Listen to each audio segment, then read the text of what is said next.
Welcome to Health and Veritas. I'm Harlan Krumholtz. And I'm Howie Foreman. We're physicians and professors at Yale University. We're trying to get closer to the truth about health and healthcare. Our guest today is Dr. Thomas Gill. But first, we always check in on whatever the hot topics are of the day. And Harlan, what do you have for us This today? is my Learn from Howie day. I'm gonna let me tee up a couple things, and then I want to see what you got to think. What you have to think about them, because there's a lot going on in the world, Howie. So let's start with a firebrand at the FDA. Vinay Prasad takes the helm. Yeah. So, we all know Vinay Prasad, epidemiologist, oncologist, hematologist, currently at UCSF, is going to be in charge of CBER. That means he's going to be in charge of vaccines and the blood supply and a whole bunch of other things in biologics, gene therapies. So let me put this bluntly. This is like making your fiercest restaurant critic the new head chef. By the way, someone who's never been in the kitchen. So look, Prasad is a sharp, outspoken academic. I think he's known now less for his science than he is for his Substack and YouTube rants. Hasn't, as far as I know, had any experience in public service. He's been one of the FDA's most vocal critics. He's accused the agency of being in bed with industry. He's blasted it for approving drugs with flimsy evidence. He once said the FDA should either remove itself from the picture or demand randomized trials measuring appropriate endpoints. He sort of started off life criticizing a lot of medical industrial complex in oncology and cancer research and in cancer care, but sort of quickly tacked over into great alignment with a lot of the people who were criticizing the government over the course of COVID. He said at one point in a podcast just last year that Americans might be better off with no FDA than the one we have now. Quote. Yep. He replaces Peter Marks. Listeners may have heard about this. We've talked about him. Wasn't someone who was in the public eye except during most of the vaccines things. He was is a widely respected scientist. He clashed with RFK Jr., saying he couldn't work under someone who, quote, wanted subservient confirmation of his misinformation and lies. Peter Marks is a very soft-spoken person with a Yale connection. I think he's a Yale grad. Oh, and he was also our faculty member. And faculty member here. Yeah. And not a person to hyperbole. No. Coming out with that, I think, was a bit of a surprise. Yes. Let me give you a sampling of Prasad's views. He called annual COVID boosters a public health disaster, a failure of FDA drug regulation. He called COVID vaccines for children corrupt. He said that we need a whole new phase 4 detection system. By the way, I happen to agree with that. He's pushed for randomized country-level trials of childhood vaccines to study policy differences. And while he doesn't align fully with RFK Jr., he praised him for holding corporations to account and slammed previous FDA commissioners as corporate sellouts. I think the thing for me is he's tough, on social media and really often is, I would say, rude, disparaging of individuals. He sort of contributes to this incivility of the public discourse. But to say there are many people cheering the long overdue disruption, feel that it was necessary to bring in somebody like that. Other people are bemoaning it as someone who, like many of the others who've been appointed within this administration, people who were wailing at the moon, calling out people right and left, but had never had any major responsibility. And so it's not a tweak at the margins. It's a philosophical flip from traditional risk mitigation to scientific insurgent who thinks the system is rotten and needs a complete overhaul. So Howie Foreman, what do you make of putting a crusading iconoclast in charge of safeguarding the public's trust in vaccines and gene therapies and the blood supply? What do you think about it? Yeah, let me just say, to start off with, I think that it's disappointing to see somebody who has so little experience either running an organization or even managing clinical trials themselves or having any experience in this, just putting them in the position. But let's put that aside for a minute. I had a reply on LinkedIn yesterday that crystallized this for me perfectly, because I keep calling him a skeptic. And that is a positive word, and I'm probably wrong to be using it that way. And the person corrected me and said, he's not a skeptic. He's a contrarian ideologue. Anytime there is a majority opinion, anytime that the majority has taken a particular opinion, he will intentionally take the other side of it and stick to it without necessarily specific evidence. So one of his other crazy quotes that he had out there is, everybody seems so critical of raw milk right now. I'll drink raw milk right now. Like, it's almost like his brand is to thumb his nose at science, and that's not good. It's great to be skeptical. It's great to always be skeptical. You're skeptical. I'm skeptical of a lot. But this is not about skepticism. This is about being a contrarian, because it gets a lot of attention. And I really hope he rethinks that in this role. Yeah, I think, give him responsibility.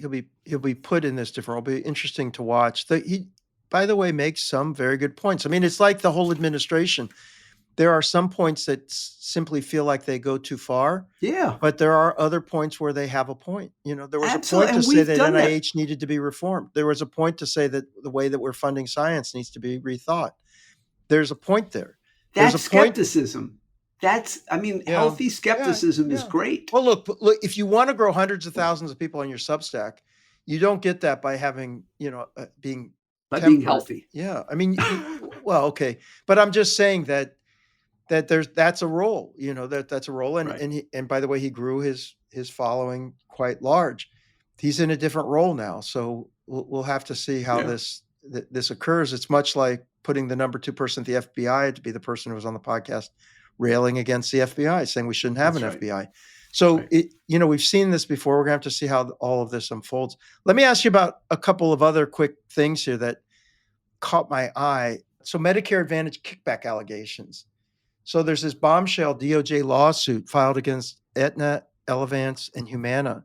Claims these insurers funneled hundreds of millions of dollars in kickbacks to brokers, eHealth, GoHealth, SelectQuote, from 2016 to 2021. The idea? Pay the brokers extra to push seniors into their Medicare Advantage plans, even when they knew the plans weren't the best option for that individual. So a lot of people who are eligible for these plans go to a broker who they think look out for their interest. It turns out that the insurers were in bed with them, it seems, according to this complaint, alleged by this complaint. I think the bigger issue is they were trying to push away the high cost people. I mean, I think that there were some situations where they were trying to get people and some situations where they're trying to get rid of individuals. So I think it was just actively steering patients not in their interest, but in financial interest. Well, and they said like GoHealth, it's alleged in the filing that GoHealth's agent commission went from $20 to $30 per Humana sale, just a $10 bump, but still in aggregate, it could be, quite a lot overall, but it was enough to kind of get that honest broker to be incentivized to push people in particular ways that weren't necessarily in their interest. So, we could spend every episode talking about how capitalism fails in healthcare. This is one more example where companies are doing what they think is in their financial interest. It is not in the public's interest, and it may in fact be illegal. So, okay, let me jump to another one. CVS Q1 and their ACA exit. So CVS beat expectations in Q1 2025 with earnings of $2.25 a share, well above the $1.64 forecast. But the real headline here is they're pulling out of the Affordable Care Act exchanges in 2026. It says it's losing money, projecting a $350 to $400 million in losses next year alone. And so, this is, I think, an interesting move. And it reflects some dynamics. CVS has a relatively small ACA footprint, so they think it makes them vulnerable to adverse selection. And that adverse selection would get worse if the previous ACA supplemental dollars that have been coming from the last 5 years go away. They think that as people retrench from the market, the sickest people will stay in the market, and that would actually make them lose even more money. And their MLR, which is the medical loss ratio, was reported to be around 96% in 2024, meaning that for this part, for every dollar they took in, they paid it almost all out medical costs. So that means that there's very little room for profit. They lost money. They were losing money on the population. Yeah. Yes. Yeah. Yeah. And for our listeners, MLR ratios tend to be 80 to 85% is sort of the sweet spot for insurance companies for them to make a profit. 85 to 90%, they're sort of in that break even, making a small profit. Anything above 90, they're probably losing money. So essentially all the premiums are going to paying for care, and that puts them in a tough position. Here's the final thing for me is that on their earnings call, not a single analyst asked a question about this exit. So I think it suggested that the It's a fait market wasn't accompli, surprised. The market right? wasn't surprised. Yeah. Just to say the CVS thing, by the way, also new sort of historic agreement with Novo Nordisk to expand Wegovy access. Wegovy is the Yeah. Ozempic, the semaglutide that people are on, and people thought Lilly's stock actually, I think, went down a little bit on this because CVS moving more towards them. They must have cut a good pricing deal. So The anyway, insurance companies have to figure this out because this isn't going away. They're going to have to figure it out. It may be only a few years of higher costs, but they have to figure out how do they provide employers Medicare Advantage plans lowest possible price that they can get, and so they're going to negotiate hard. Yeah. All right. Well, thanks, Howie. As always, your comments are insightful. Help me understand the context of all this. Let's get on to Tom Gill. Dr. Thomas Gill is the Humana Foundation Professor of Geriatric Medicine and a Professor of Epidemiology, Chronic Diseases, and Investigative Medicine at Yale. He holds several leadership positions at Yale, including the Director of the Yale Program on Aging, Director of the Claude D. Pepper Older Americans Independence Center, and the Director of the Center on Disability and Disabling Disorders, where he oversees longitudinal studies and clinical trials aimed at understanding the mechanisms and preventive strategies behind the development of functional decline and disability among community living older persons. Dr. Gill received his medical degree from Pritzker School of Medicine at the University of Chicago in 1987 and completed his residency in internal medicine at the University of Washington, and then came to Yale for the Robert Wood Johnson Clinical Scholars Program, which he completed in 1993, following that with a geriatrics fellowship in 1994. So first of all, beyond what we just had in the bio, you are one of the most multiply honored people in your field. You are a true scholar and a gentleman, and your work in geriatrics has been really impactful over those decades. And at the same time, though, we have an aging population that really does suffer from so many morbidities and complications of aging over time. And before we started today, I was asking you, what are the best interventions to help people forestall disability and aging? And I wonder if we could pick up with that. What are those interventions that work best, or at least people feel work best? Probably the single most evidence-based intervention involves physical activity, and physical activity is beneficial across the age range, but it's been shown in multiple high-quality studies to be beneficial for an array of outcomes among older persons, particularly those that are relevant for maintaining independence. And what, when you say physical activity, I think about my father always says that one of the best pieces of advice I ever gave him was to start going to the gym when he was like 65, and he's now thankfully 92 and very healthy. What does it mean for advising an elderly person? Some people are almost couch bound to begin with, like not really doing much. How do you build up to that? Right. Well, the single most effective mode of physical activity is walking. And if someone is truly sedentary, they'll have to start slow, and how they proceed is going to depend on their balance. And some older persons will already be using a mobility aid, which doesn't preclude walking interventions, particularly a cane, a straight cane. And they can get recommendations depending on if they're on the more physically frail end of the spectrum, being evaluated by a physical therapist may be the way to get going. If someone is ambulatory and can leave their home, and if their neighborhood is safe, walking in the neighborhood is often quite effective. They need not go to a gym, although if they have access to a gym, that's quite effective.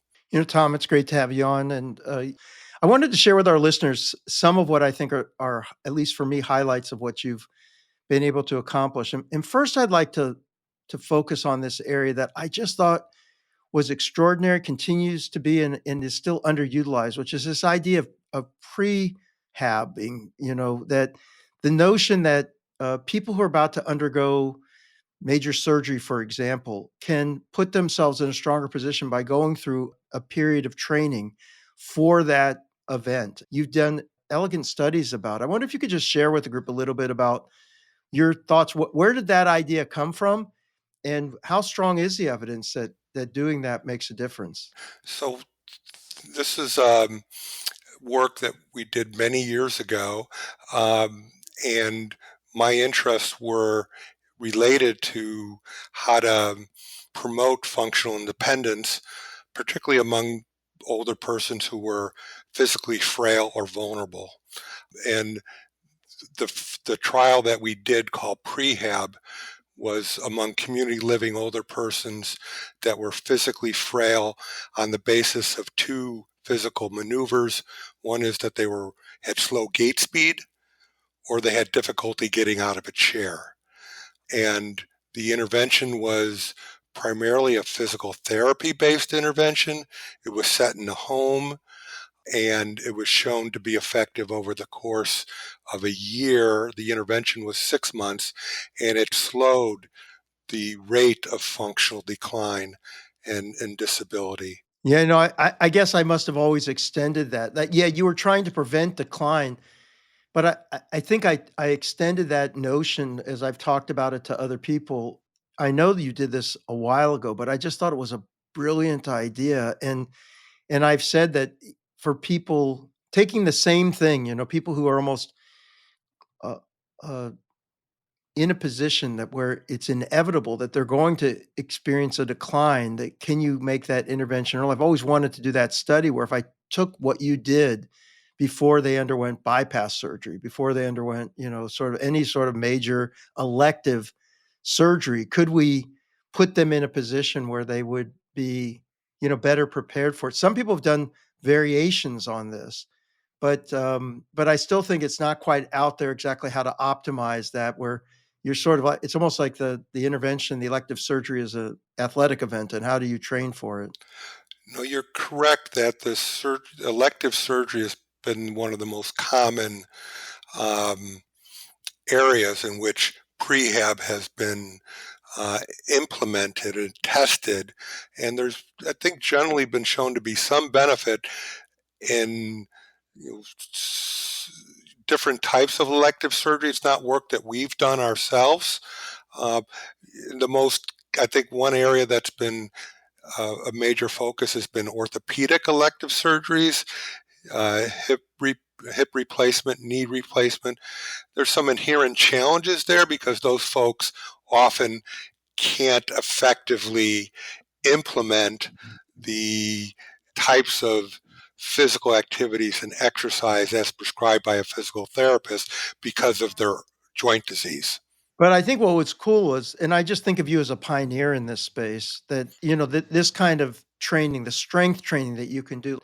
But the way I take it is like, it's never too late. Like you can actually begin the strength training. You can put yourself in a position where you can be more highly functional. All these things sort of give you a reserve that you can draw on so if you do encounter something which causes a decline, you're starting at a higher level. And the people who really get in trouble are the people who haven't been doing this, and then they're really so close to the margin that if something pushes them over, they have a hard time climbing back up to that functional independence. I mean, help me with this, but isn't this sort of the concept? Harlan, are you sure you're not a geriatrician? I always loved geriatrics, and I thought, we should all be spreading the sort of ethos of geriatrics throughout all of medicine. But yeah, But that's the I, model that we follow, and then you can consider it kind of like a gas tank, that if you're running on fumes, you're going to be highly vulnerable. You're in the setting of some acute event, including major surgery, whether it's elective or non-elective, the outcomes may be quite poor. So you want to fuel or fill up the tank so you have some gas that you can draw upon when that time comes. There's another area that I really thought you were, I mean, there are many areas, but let me pick out another one that where you were really pioneering, which was in this idea that the best way to understand the experience of people is through repetitive measurement over time.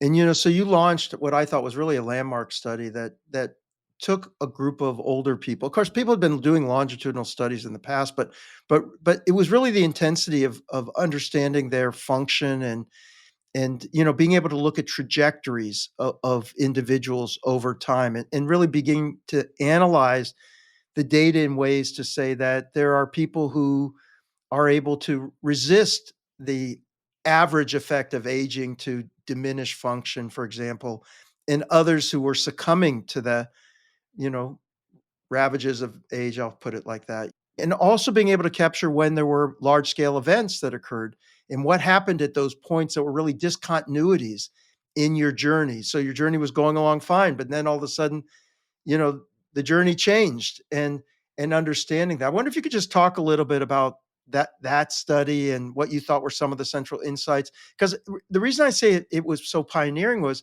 we're now in an era where people have wearables. There's a lot more monitoring. The capability of being able to track activity and so forth is so much greater. But you were really doing this prior to, you started this before people were really able to have those kind of tools.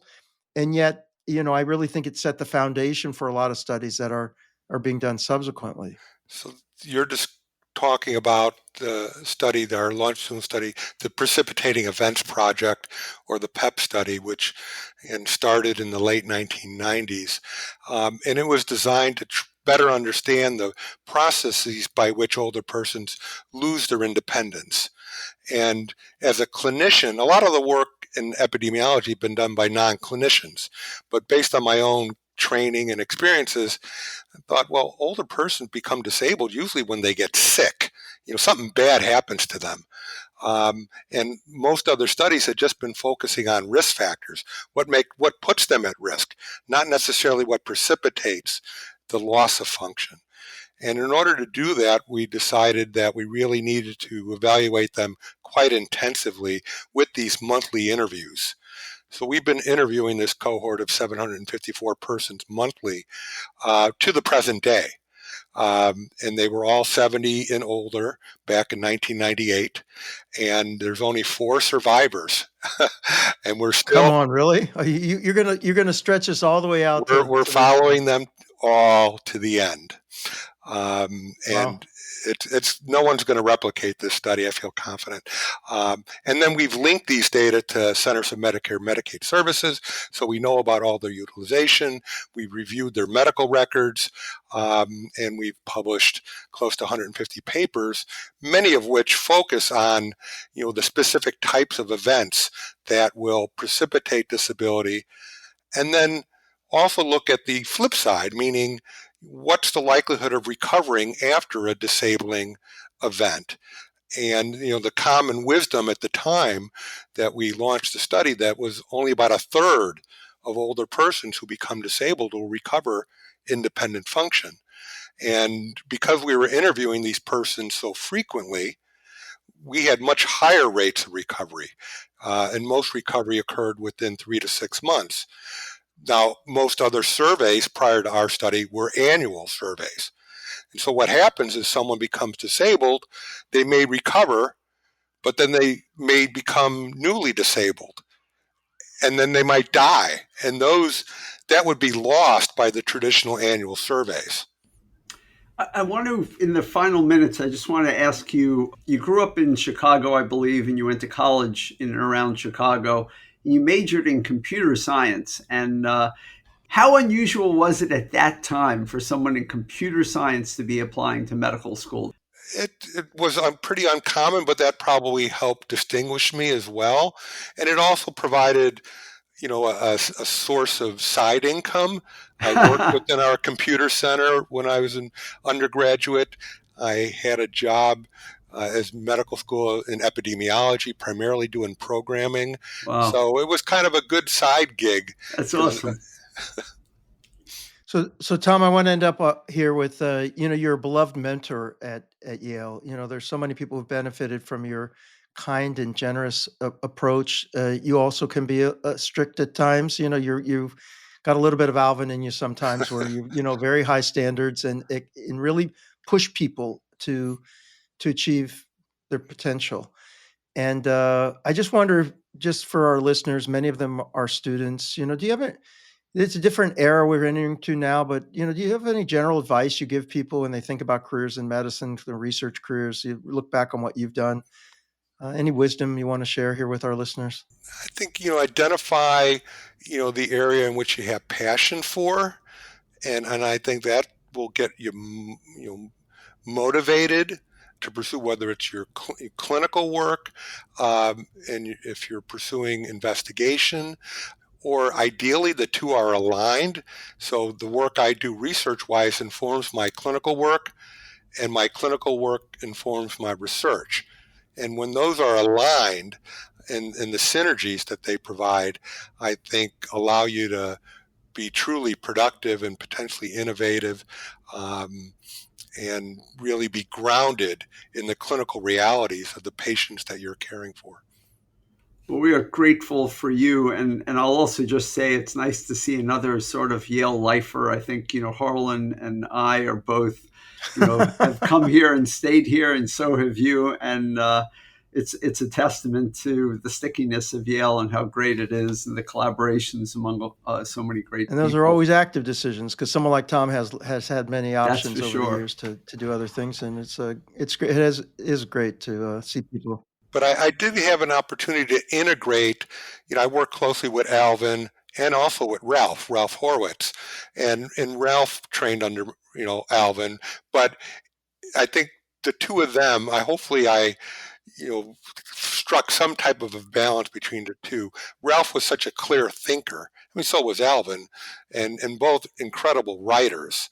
And that's another advice for persons who are interested in pursuing a career in clinical investigation, is the importance of writing.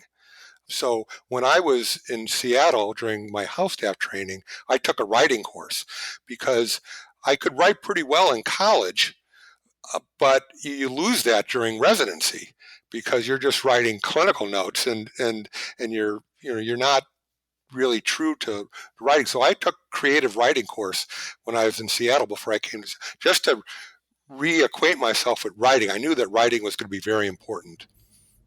Well, you are a great testament to the great mentorship of Alvin Feinstein and Ralph Horowitz and so many others. So thank you for everything that you do.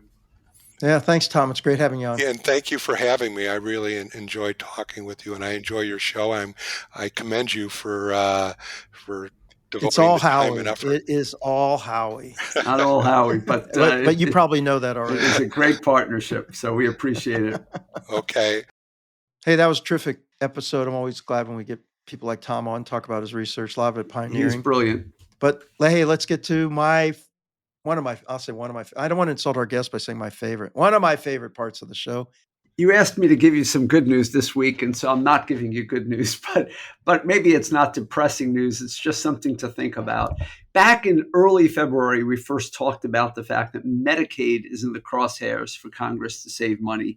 And in fact, the budget agreement in Congress is now to cut, I think, something like $880 billion from Medicaid over 10 years in order to pay for the renewal of the tax cuts and additional tax cuts and so on. And right now, the path to cutting Medicaid is being actively discussed by Congress. And as we discussed back in February, there are many options available, including curtailing the ACA subsidies, as we talked about in the earlier segment, introducing work requirements at the federal level, or complete restructuring of federal state cost sharing for Medicaid. And as background for our listeners, Medicaid is a state-run but federal and state financed program, and the federal government covers a big part of the cost. In rich states, it's 50%. In poorer states, it can be over 70% of the cost of care for Medicaid patients, and 90% for Medicaid expansion populations. It is one reason why every state provides Medicaid in one form or another, because despite it being a voluntary program for the states, it's generally much more affordable than the alternative. And over the last decades, every state except Alaska has learned how to game this system. What do? They tax the hospitals and other providers, the states do. They pay them more for services, thus allowing the hospitals to recoup the cost of the tax. And then they pass on the bill to the federal government for the higher cost of these services and literally generate money out of thin air. They literally are able to use the system to generate extra incoming cash from the federal government. I've been teaching this for the last decade in my class, and I still find most people just disbelieving that something this sort of grotesque goes on, but it does. Now, a logical person would rightfully say this is not in the spirit of the federal government's agreement to pay for a certain percent of costs, and they'd be right. This is a game. But make no mistake, by now, this is a very large subsidy that has become baked into state funding. It is to the tune of probably $600 billion over the next 10 years, and it's not easy to unwind. Removing this may be statutorily legal and even better policy, but it's still a cut to the Medicaid program, and it will leave most states scrambling to fill this hole, and that will mean cuts to Medicaid services, Medicaid access, healthcare access, or populations. Aside from the harm to citizens and patients, it's not even easy beyond that, because despite GOP Congress having control, this affects some of the most red GOP states more than others. Mississippi, Alabama, Utah, Tennessee, South Carolina are affected very significantly if they were to curtail this. So I would not bet any money that this will actually happen, but it is right now at the top of considered ideas to save money from Medicaid. This is so interesting. You've got a workaround at the state level, which really circumvents the spirit of the law. I would think if it's not illegal, but it certainly seems in a way unethical with it. Oh yeah. I mean, it's crazy. And every state that's done it thinks that they've they think that they're inventing, fire for the first time. But like you said, it's now baked in. The expectation is it's what floats the programs in a lot of places because the federal government underfunds Medicaid. So they found another way to sort of raise the revenue. That's a good way to phrase it. So just in the end here, if you were in the government and said like, yeah, we really should get rid of this, but so would you get rid of it and you just raise Medicaid subsidies, which I know is not going to happen right now in Congress, but what would you recommend? What's the answer? I mean, in a perfect world, the federal government would rethink how this is structured to at least curtail this from getting any worse. And they would probably also rethink the formulas overall. But if you're looking to save money, the key point that needs to be made is for those that have gone out reading articles that say, oh my God, look at all this waste, fraud, and abuse in Medicaid. It's not waste, fraud, and abuse where the money is being wasted on anything.